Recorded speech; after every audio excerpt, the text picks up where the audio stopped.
देखते हैं कैसे। तो बहुत बुरा मौसम चल रहा है। आज ये देखना है कि आप अंदर से कितने गर्म होते हैं। तो रेडी हैं आप लोग? तो हम शुरू करते हैं अपना सफर रिएक्शन में। जब हमारी रिएक्शन में शुरुआत हुई, ज्यादा कुछ इस इंडस्ट्री के बारे में नहीं जानते थे, लेकिन इसके पहले एक कंपनी में कुछ दिन में एक्टिव रहा, कुछ दिनों तक। उस कंपनी में मुझे एक बात सिखा दिया था।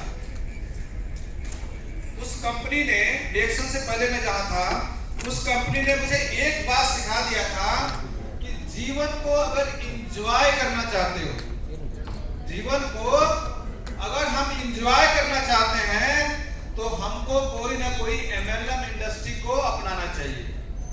अदरवाइज बाकी जगहों तो ज्यादा काम करना मुझे अच्छा नहीं लगता है। लेकिन आप में से बहुत सारे लोग मेहनती हैं, हम इस बात को स्वीकार रहे हैं कि हम कामचोर हैं। कौन कौन कितने लोग कामचोर हैं? तो आप लोगों के लिए राइट इंडस्ट्री है। कितने लोग मेहनती हैं, कितने लोग हार्ड वर्कर हैं? हार्ड वर्कर आप कामचोर भी नहीं है, हार्ड वर्कर नहीं है, तो है क्या? क्या है? स्मार्ट वर्कर है। अच्छा, चलिए, बहुत अच्छी बात है। स्मार्ट वर्क में क्या करते हैं? काम चोरी और हार्ड वर्किंग दोनों। तो हमको एक बात क्लियर थी, एक चीज मेरा क्लियर था।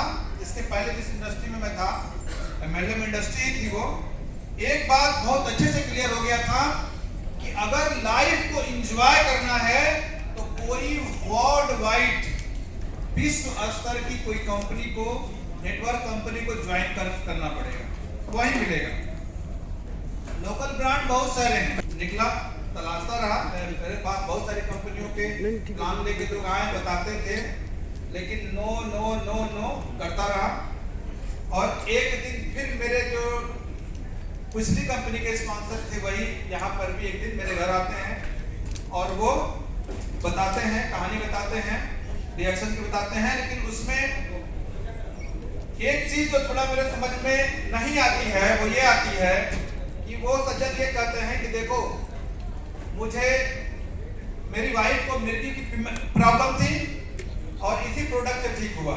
एक औषधि दिखाते हैं गैरोडर्मा और बोलते हैं कि इसी से मेरी वाइफ की मिर्गी ठीक हुई।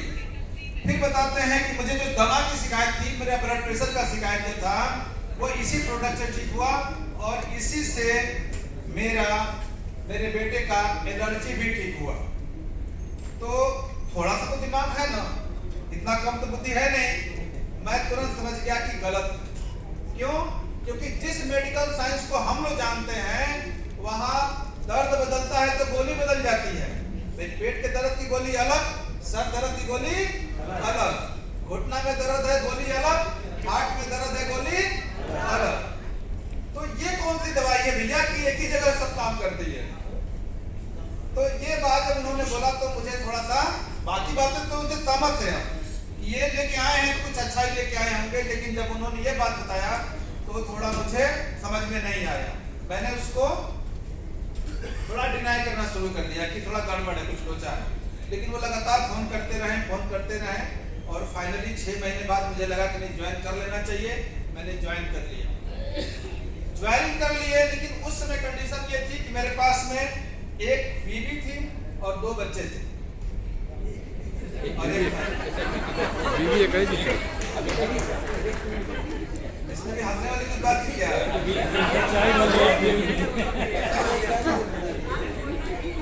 अब कई हैं। अभी एक ही है, 2 है। अभी एक ही है, 2 है।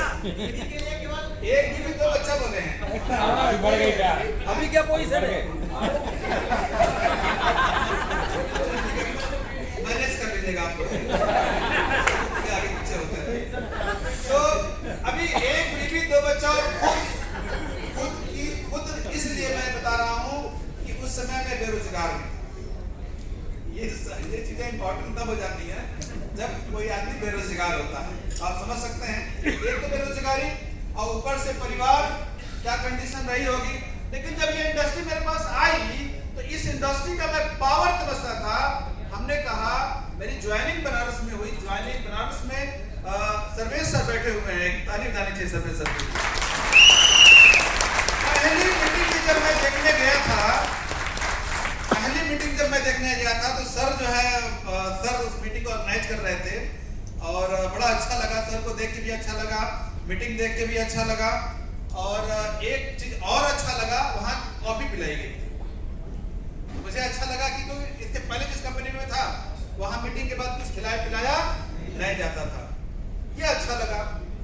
लेकिन एक बात जो हमने तय किया था पहले कि अगर हम किसी एमएलएम इंडस्ट्री में जाएंगे तो हम वहां काम करेंगे जहां इसकी कोई भी शुरुआत नहीं है, जो फील्ड बिल्कुल खाली है। क्योंकि इस व्यापार का पावर शायद आप नहीं समझ पा रहे हैं या समझ भी पा रहे होंगे, लेकिन हम उस समय समझते हैं और आज भी समझते हैं कि जिस एरिया में कोई नहीं है वहां जाके बिजनेस करने का मजा ही कुछ अलग रहता है।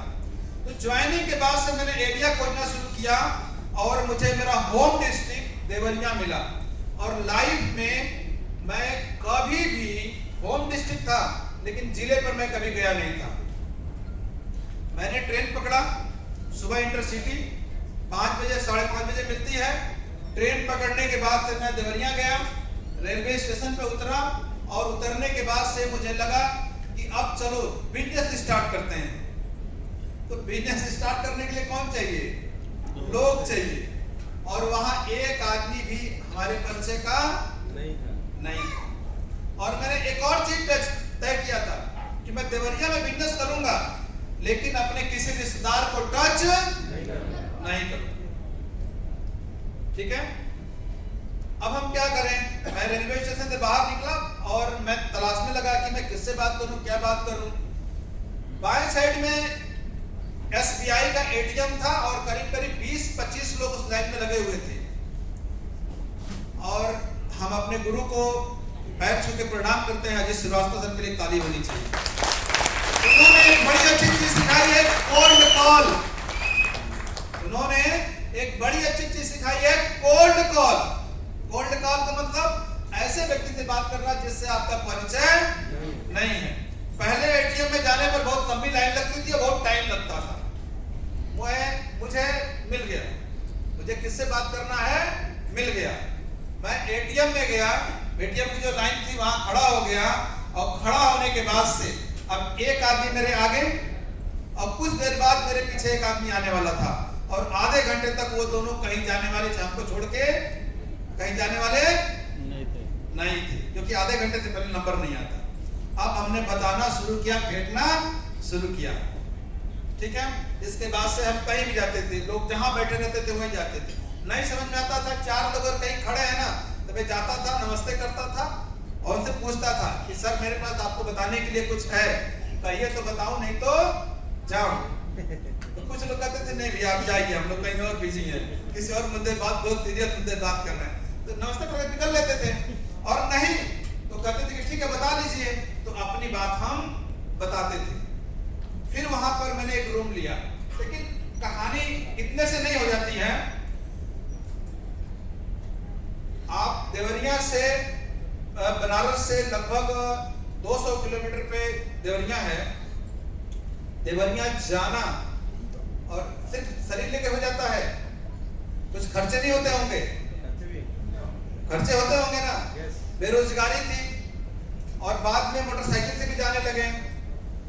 तो अब कंडीशन समझिए कि मोटरसाइकिल में तेल कहां से आएगा, वहां रहना खाना कैसे होता होगा। लेकिन एक चीज क्लियर था, देखिए जीवन में ना हमको हमारा लक्ष्य क्लियर होना चाहिए। हमको हमारा लक्ष्य क्लियर, हमको हमारा लक्ष्य क्लियर हो। लक्ष्य हमारा बहुत पहले से क्लियर है। लक्ष्य उस समय से हमारा क्लियर है जब हम पढ़ते थे स्कूल में, शादी ब्याह भी नहीं हुआ था। ठीक है, लक्ष्य क्लियर उस समय से हमने कर लिया था। टारगेट था मुझे जिस शहर में मैं रहूंगा उस शहर का सबसे अच्छा घर मेरा होना चाहिए और मैं किसी की नौकरी नहीं करूंगा, जब भी करूंगा अपना खुद का व्यापार करूंगा। ये सब सारी चीजें थी। छोटा उद्योग नहीं करूंगा, लिमिट मनी वाला पैसा वाला काम नहीं करूंगा, और टाइम बाउंड वाला काम नहीं करूंगा। मुझे लाइफ में रिटायरमेंट पसंद नहीं है। ये सब सारी चीजें पहले से क्लियर थी। मिल गया डायरेक्शन, एमएलएम इंडस्ट्री मिल गई। अब करना था, शुरू कर देना था। अब जब मिल गया है, सब कुछ मिल गया है, तो अब करने में बहुत सारी दिक्कतें आने वाली हैं। इसको करने में बहुत सारी दिक्कतें आने वाली हैं, और कोई जरूरी नहीं है कि मेरे साथ जो फाइनेंस वाली दिक्कत आई वही दिक्कत आपके साथ आने वाली है। ऐसा नहीं होगा। मेरे साथ प्रॉब्लम अलग थी, आपके साथ प्रॉब्लम अलग टाइप की आने वाली है, लेकिन प्रॉब्लम तो आने वाली है। अगर आप ये सोच के इस बिजनेस में आए हैं कि आपके साथ प्रॉब्लम नहीं आएगी, समस्या नहीं आएगा, तो आप गलत हैं। फिर संघर्ष का कोई मतलब नहीं निकलेगा, फिर आपको बड़ी सफलता मिलने वाली नहीं है। दिक्कत होती थी, मैं चला जाता था, शुरू में तो एक दो बार ट्रेन से गया, लेकिन ट्रेन से जाने के बाद दिक्कत ये होती थी कि हमको कहीं अगर जाना है, मार्केट में जाना है, लोगों से मिलना है, तो प्रॉब्लम होती थी। तो मैं क्या करता था, बाइक से जाने लगा। बनारस से 200 किलोमीटर बाइक से जाता था। इतना पैसा मेरे पास नहीं होता था उस समय कि हम कहीं होटल लेके रह सके, तो हम क्या करते थे, रेलवे स्टेशन पर पूरी रात बिताते थे। देवरिया रेलवे स्टेशन पर पूरी रात बिताते थे। और आज से 15 साल पहले अगर रेलवे स्टेशनों की अगर आप दशा देखेंगे, तो पूरे शहर के सबसे ज्यादा मच्छर कहाँ पाए जाते थे, और सबसे ज्यादा गंदा एरिया कौन होता था, सब लोगों को है। तो क्या करते हैं, हम वहां पर सो भी नहीं सकते हैं। हम क्या करते थे कि वेटिंग रूम होता है, वेटिंग रूम में जाते थे और चादर से पूरा अपने आप को कवर कर लेते थे। चादर से पूरा अपने आप को कवर कर लेते थे। स्टैंड में मोटरसाइकिल जमा कर देते थे, सोते थे वही कुर्सी में 2 घंटा 3 घंटा बैठे बैठे सोते थे, और फिर लग जाता। वो पता नहीं वो संघर्ष का समय कितना था कि 3 चीज उस समय मेरे पास नहीं थी, बाकी सब था। जितनी दुनिया की प्रॉब्लम हो सकती है वो सारी प्रॉब्लम थी 3 को छोड़ के। ना उस समय मेरे पास भूख थी, न नींद थी, न थकान थी। ये तीनों थी, पता नहीं कहां चली गई थी, थकते ही नहीं थे। कभी कभी तो ऐसा भी हुआ कि पूरा दिन काम करते थे, पूरी रात गाड़ी चला के बनारस चले जाते थे, ऐसा भी होता। तो वो रहा, ऐसे ही चलता रहा। कुछ लोगों से बातचीत हुई, होते होते 1-2 लोग मिले, उनसे कहानी बढ़ने लगी। बढ़ते बढ़ते कुछ बीवी भी आने लगा, व्यापार भी आने लगा। डॉक्टर विप्लव भद्रा के लिए एक ट्रेनिंग ताली होनी चाहिए हमारे अपने। पहली मीटिंग देवरिया में कुछ लोगों को मैंने इकट्ठा किया, और पहली मीटिंग करने के लिए डॉक्टर भद्रा जो है आए थे। अजीत सर साहब जुगाड़ लगाए होंगे, वो इधर आए थे तो देवरिया के लिए कुल 14 लोग इकट्ठा किया था हमने और एक रामा करके हमारे शुरुआती मित्र हुआ करते थे देवरिया में। 14 लोगों को हम लोगों ने बुलाया था। रेस्टोरेंट का एक छोटा सा कोना हम लोगों को मिला था कि इसका मीटिंग कर लीजिएगा, 1200 रुपया हमको दे दीजिएगा। 12 लोग थे, हमने कहा ठीक है दे देंगे। मीटिंग पूरी खत्म होने से पहले उस 14 में से 14 टोटल लोग थे, मतलब हमको भद्रा जी को, रामा जी को और सबको मिला के 10 लोग जा चुके थे। बचा कौन था? हम बच गए, भद्रा जी बच गए, रामा जो एक थे वो बच गए, और रामा को एक आदमी मोटरसाइकिल पे चला के लेके आया था, क्योंकि रामा को गाड़ी चलाना नहीं आता था, वो बच गया। सिर्फ 4 लोग बचे, मीटिंग खत्म होते। मतलब वो मीटिंग कहिए तो पूरी तरह से जो भी रहा होगा, फिर कहिए खास कहिए, ऐसा ही रहा। ठीक है, हुआ, भागते रहे, दौड़ते रहे। प्रोडक्ट की बहुत किल्लत थी, प्रोडक्ट देवरिया मिलता नहीं था, हमको भाग के जाना पड़ता था लखनऊ, गोरखपुर, ठीक है। और कई बार तो एक बार तो एक 30 का आरजीजीएल 30 कैप्सूल वाला आरजीजीएल हमको किसी को देना था। तो हमने देवरिया से लगभग 60 किलोमीटर दूरी पर स्टॉकिस्ट गोरखपुर था, हमने फोन किया तो उन्होंने बोला कि सर है, आ जाइए। और जब मैं उनके पास पहुंचा ट्रेन से, तो वो बोले कि ऐसा है सर कि अभी थोड़ी देर पहले एक आदमी लेके चला गया। तो हम क्या कर सकते हैं भाई, कोई अगले को तो बेचना ही है ना। तो हम वहां से ट्रेन पकड़ते हैं लगभग 150 किलोमीटर दूसरी जगह सिवान, और वहां जाते हैं, आरजी जेल लेते हैं और नेक्स्ट डे 10 बजे पहुंचते हैं। मतलब पूरा दिन और पूरी रात वहां बीत गया सफर में। कितना पीवी निकालने के लिए 245 पीवी उसमें होता था। इसमें कितना है 30 डीजल पे उतना ही 245 225 है। हाँ। अब सोचिए, लेकिन हमको इस पूरे पीरियड में कभी भी ये नहीं लगा कि मैं फेल हो रहा हूं या असफल हो रहा हूं, कभी नहीं लगा, क्योंकि मुझे पता था कि ये सारा कुछ एक इसी का पार्ट है। ठीक है, और साथ में एक बात तो नहीं भूलना है, मैं जितनी भी बातें बता रहा हूं एक बात नहीं भूलिएगा, इसमें एक चीज को प्लस करते रहिए।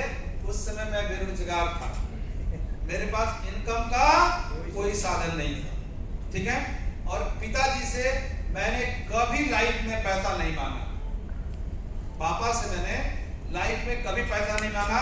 कभी पॉकेट खर्चा भी अगर मैंने मांगा होगा तो अपनी माता जी से मांगा होगा, और माता जी के पास कितना पैसे का बजट होता है आप लोगों को पता होगा, कितना दे सकती हैं वो, यही ना 100 रुपए दे सकती हैं, 200 दे सकती हैं, 500 का कभी बहुत बहुत हुआ होगा तो 500 का नोट कभी एक बार दिया होगा। ठीक है, ये सब कुछ चलता रहा। ऐसी में इधर उधर जुगाड़ करके मैंने स्टॉक पॉइंट भी लिया, हुआ काम बढ़ा, स्टॉक पॉइंट लिया, सेल करना शुरू किए माल। लेकिन शुरू में सभी जानते हैं कि एक उम्मीद रहती है, कोई आता है स्टॉक पॉइंट पर तो हमको लगता है कि उसको प्रोडक्ट दे दीजिए, बेच के लाकर पैसा दे देगा। लेकिन दे दीजिए और वो बेच के लाकर पैसा दे देता है, इस बात से कितने लोग सहमत हैं? और मेरे साथ यही प्रॉब्लम थी, हम देते गए और पूंजी सब जो भी था इधर उधर से जैसे भी मैंने मैनेज करके लगाया था वो भी सब क्या हो गया, न्यूट्रल होता चला गया। एक दिन की घटना आपको बताना बहुत जरूरी है, एक दिन की घटना बताना आपको बहुत ज्यादा जरूरी है। ये घटना उस पीरियड में मैंने किसी को नहीं बताया, और यहाँ बताने से पहले सिर्फ एक बार या 2 बार इसकी मैंने जिक्र किया है कभी भी, और वो भी इस घटना को बताने के लिए मैंने बहुत समय लिया, कम से कम 4 या 5 साल बाद लोगों को मैंने वो घटना बताया होगा, या 10 साल बाद मैंने बताया नहीं, लेकिन यहाँ आज उस घटना का जिक्र करना चाहेंगे। एक बार क्या हुआ, उस संघर्ष के पीरियड में ये बात आपको बताना इसलिए जरूरी है कि आप में से ज्यादातर लोगों के साथ यही दौर चल रहा है, आप भी पैसे से बहुत ज्यादा परेशान हैं और ये बात मुझे पता है। आप यहाँ पर आने के लिए जो आपने रेलवे का टिकट खरीदा है, जो आपने जहां पर 800 रुपए कुछ लोग दे के जो आए हैं, वो टिकट भी खरीदने के लिए उसके पीछे का दर्द मैं बहुत अच्छे से जानता हूं, वो इतना आसानी से नहीं होता। ठीक है, इसलिए उस घटना को भी बता देना बहुत ज्यादा जरूरी है आज। इसके पहले मैंने कभी मीटिंग में भी उस घटना का जिक्र नहीं किया।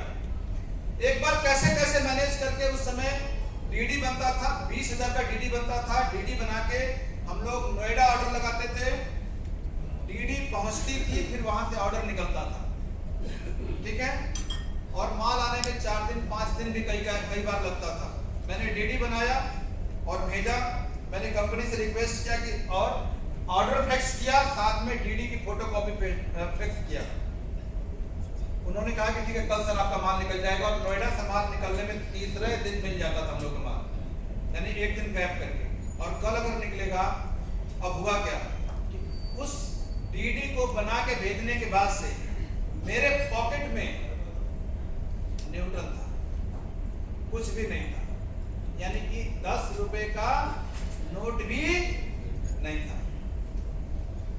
ठीक है, वो दिन भी था जिस दिन मैंने फैक्स किया, फिर अगला दिन भी था।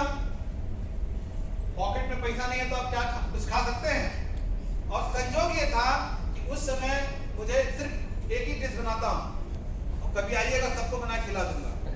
ठीक है, पक्का तहरी, कितने लोग जानते हैं तहरी बनाना? 14 लोग जानते हैं। मुझे एक कोई डिश बनाने आता था। ठीक है, और तहरी बनाने के लिए भी सब्जियां लगेंगी, चावल लगेगा। ठीक है, और उस समय मेरे पास ना सब्जी था ना चावल था। ठीक है, हाँ, दिया चाय पत्ती, हाँ वो दिन बीता मेरा चीनी चाय पत्ती पे, चीनी चाय पे। फिर नेक्स्ट डे दूसरा दिन बीता, तीसरा दिन बीता चीनी और चाय पे, और उसके बाद नेक्स्ट डे उसके चौथे दिन जब आया माल मिला, यानी 2 दिन गैप करके माल मिलता था हम लोगों को। तो जब माल मिला तो अच्छा, उस समय लोग समझदार होते हैं, लोग फोन कर लेते हैं पहले कि सर माल है, और जब आपके पास माल नहीं रहेगा तो कोई आएगा, कोई पैसा देगा आपको? नहीं देगा। तो चौथे दिन जब माल आया तो उस दिन शाम को जाके मुझे भोजन मिला था, यानी कि आप कहिए कि 2 या 3 दिन गैप करके मुझे भोजन मिला था। लेकिन पता है ये मुझे कभी भी बुरा नहीं लगा, और ये 3 दिन जो खाना नहीं मिला ना, उस समय तो ये मतलब एकदम सिंपल सा प्रोसेस लगा था।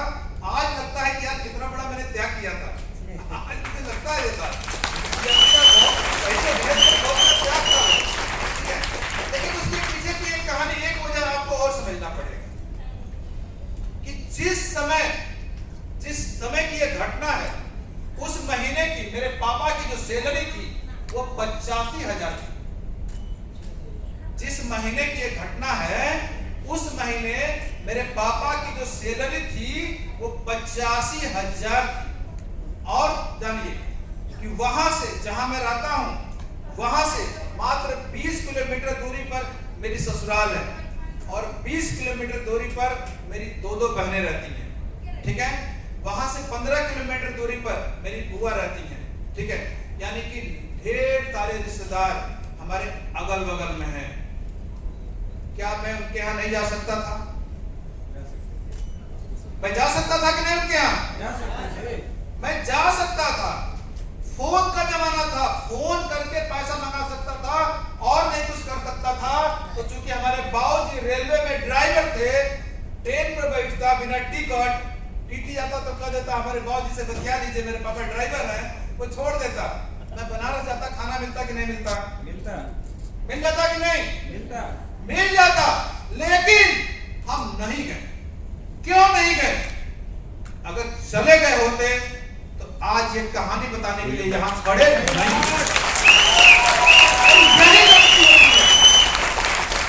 यही गलती हम लोगों से होती है कि जीवन में जब भी हमारा संघर्ष हमें आजमाने की कोशिश करता है, हम तुरंत कोई ना कोई डाल पकड़ लेते हैं, किसी न किसी का सहारा ले लेते हैं, और असफल लोगों में अपना नाम लिखवा लेते हैं।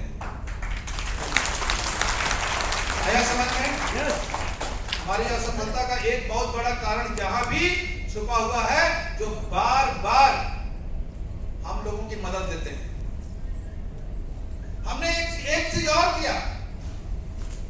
बनारस और हमारे गुरु की बीच की दूरी थी 120 किलोमीटर। बनारस और इलाहाबाद की दूरी थी 120 किलोमीटर। उसको बढ़ा के मैंने 320 किलोमीटर कर दिया कि अपलाइन भी दूर रहना चाहिए।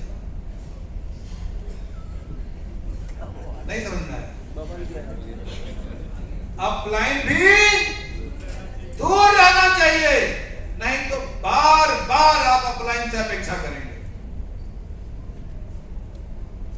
समझ में आया? ये भी एक कमजोर कड़ी बन जाती है। ये भी, हाँ, कभी भी मैंने अपने अपलाइन से सवालों के जवाब फोन पे नहीं लिए। जब भी मेरे पास सवाल उठते थे, मैं पूछता था कि सर मुझे आपसे मिलना है, कुछ बात पूछनी है, कुछ जानकारी लेना है, सर क्या करें, कब आए, कल आए कि परसों आए। तो वो अपने हिसाब से, चूंकि वो नौकरी करते थे, वो बताते थे कि इस दिन मेरी छुट्टी रहेगी, इस दिन आ जाओ। रात को 12 बजे चौरी चौरा पकड़ते थे देवरिया से, 8 बजे 9 बजे तक पहुंचते थे, उनके साथ बैठते थे, अपने सवालों के जवाब लेते थे, और फिर वहां से निकल के देवरिया चले जाते थे। ज्यादातर गलती हमें एक जगह और करते हैं कि हम अपलाइन से तो अपेक्षा बहुत करते हैं, लेकिन सवालों के जवाब हम आमने सामने जाके लेना पसंद नहीं करते हैं, क्योंकि टाइम खर्चा हो जाएगा, पैसा खर्चा हो जाएगा, पूरी जिंदगी दोस्त खर्चा हो जाएगी, कुछ हासिल नहीं होगा। अगर आप एजुकेशन पर खर्चा नहीं करेंगे। पूरी जिंदगी खर्च हो जाने वाली है, आपका शरीर भी खर्च हो जाएगा, सब खर्च हो जाएगा, कुछ बचने वाला नहीं है। अगर इसको बचा कर रखना चाहते हैं, इसका मल्टीपल यूज करना चाहते हैं, तो अपने एजुकेशन पर खर्च करना सीखिए, बहुत जरूरी है। करते रहें, धीरे धीरे बढ़ता रहा, व्यापार बढ़ता रहा, बहुत सारी प्रॉब्लम्स आई। कितनी बार ऐसा हुआ, कितनी बार, एक दो बार नहीं, कितनी बार ऐसा हुआ, देवरिया में वर्किंग पीरियड में मैं शून्य पे आके ठहरा, शून्य पे आ गया, स्टॉक भी नहीं, पैसा भी नहीं है, ऑर्डर भी दे सकता, कैसे क्या करें। लेकिन दिमाग में कभी नकारात्मकता नहीं आई, दिमाग में कभी भी नकारात्मक नहीं लाना है, और होता रहा। और आज जिस देवरिया की पहले महीने की सेल सिर्फ 24,000 थी, स्टॉक पॉइंट मैंने लिया था, पहले महीने में 24,000 मैंने सेल दिया था, उस देवरिया की आज जो सेल है वो है 1.25 करोड़ रुपए की। ये 1.25 करोड़ नहीं है, ये 1.25 करोड़ ही नहीं है। किसी दिन इसी मंच से हम आपको बताएंगे कि देवरिया की सेल 100 करोड़ हो गई है, 100 करोड़ का टारगेट लेके चल रहे हैं और करके दिखाएंगे। अरे उस समय तो अकेले थे, उस समय तो अकेले थे, संघर्ष भी अकेला था, पॉकेट भी शून्य था। आज तो दिखा दें, जितने मेरे बच्चे हैं खड़े हो जाएं तो अपनी जगह पे। ये देखिए, ये इतने बच्चों को मैंने तैयार कर दिया है, अब कहां रुकने वाला है। इतने बच्चों को मैंने तैयार कर दिया है, ये सारे हमारे बच्चे हैं जो आज मेरे कंधे से कंधा मिला के चलते हैं।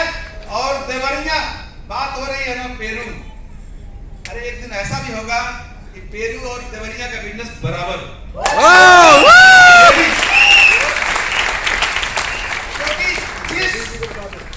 जिस जुनून से, बैठ जाइए, जिस जुनून से, जिस जज्बात से, जिस तरीके से इन बच्चों को हम तैयार कर रहे हैं ना, एक हमारा शुरू से यही रहा है, हमारा शुरू से यही रहा है कि डीएक्शन में अपने डिस्ट्रीब्यूटर को इस योग्य तैयार कर दीजिए कि जहां वो रहे, जिस शहर में भी रहे, वहां उसी का झंडा दिखाई पड़ना चाहिए। और ये हो रहा है, और ये हो रहा है। एक बात को समझने की जरूरत है, हम ये कतई नहीं करने वाले हैं, या हम ये बिल्कुल इस बात पर फोकस नहीं कर रहे हैं और न कहना चाहते हैं कि आप मेहनती नहीं हैं या आप सही काम नहीं कर रहे हैं, ऐसा नहीं है। आप सही हैं, आप काम भी सही कर रहे हैं। अगर आप में दम नहीं होता तो आज यहां नहीं बैठे होते। आपके अंदर दम है, आपके अंदर क्वालिटी है, तब यहां तक चल के आ गए हैं। बस अगर कुछ कमी होगी ना, कुछ गलती होगी, कुछ प्रॉब्लम होगी, तो सिर्फ एक ही जगह होगी, और वो ये होगी कि कहीं आप बैक फुट पर मत चले जाइएगा।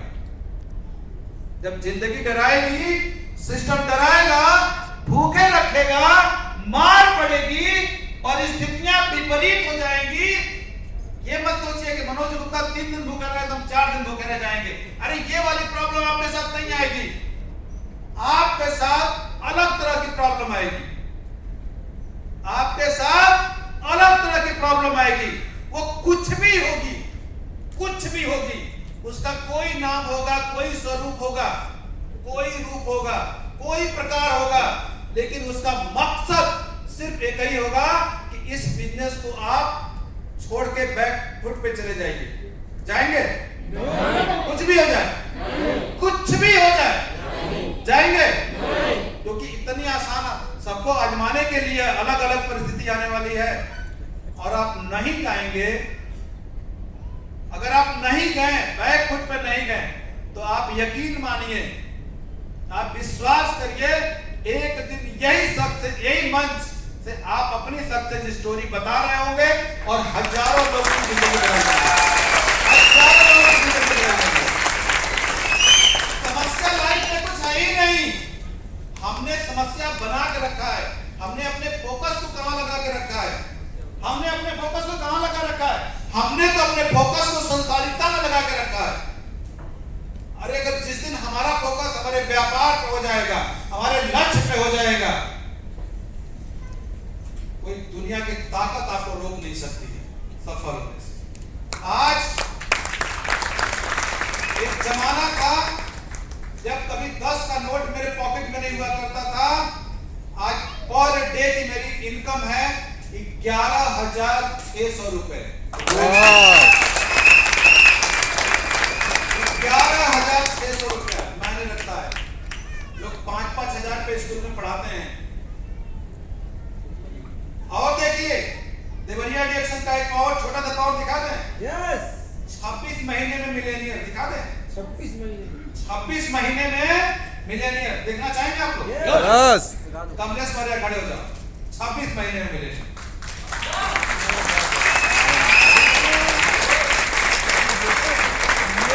कैसे हो रहा है ये सब? पिछले महीने मेरे ग्रुप में 2 मिलेनियर निकले। मिलेनियर का मतलब कि जिनकी इनकम 80,000 से ऊपर हो जाती है, साल की 10 लाख हो जाती है, उनको मिलेनियर मान लिया जाता है। पिछले महीने हमारे ग्रुप से 2 लोग मिलेनियर निकले हैं। और एक महीने में आने वाले समय में हर महीने 2-2, 4-4, 10-10, 20-20 मिलेनियर निकल जाएंगे। तो कि अब काम हो रहा है। हमने बताया ना कि अभी तक हम अकेले थे और अब हमारे पास में क्या है? टीम है, नेटवर्क है। नेटवर्क है। अब हमारे पास क्या है? नेटवर्क नेटवर्क हो चुका है। जिस नेटवर्क करने से दुनिया डरती है, वही नेटवर्क करने वाले संसार में क्या होते हैं? अमीर होते हैं। बताइए लोगों को, भैया अगर अमीर होना है तो नेटवर्क ही बनाना पड़ेगा।